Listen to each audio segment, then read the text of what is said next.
This is the plot of the deRobeck family, the Barnes deRobeck. A rather unusual family. The family name is Fock, F-O-C-K. Their origins are actually in Sweden.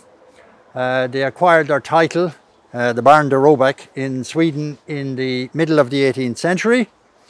By the late 18th century, again, they were a military family that found their way into the French army, and they fought in the continental wars in America on the French side against the British. But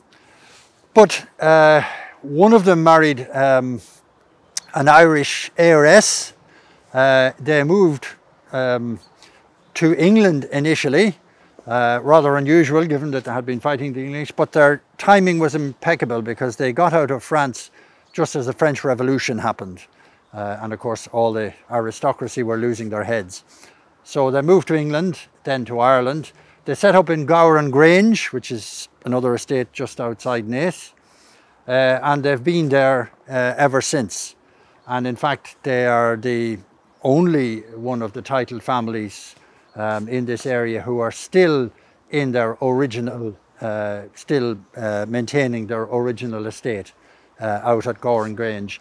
One of the more famous members of the family was Admiral Jack deRobeck, who commanded the British fleet at the Dardanelles. He took over, he was Vice Admiral at the time, but the Admiral, who was called Carden, had essentially a nervous breakdown going into that battle, so deRobeck took over, and it was a bit of a military disaster. They lost many ships and had to withdraw, and deRobeck was the one who made that decision.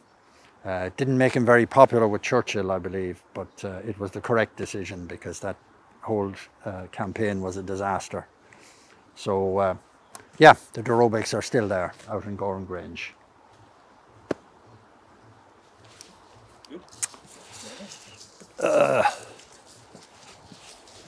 And they are the only ones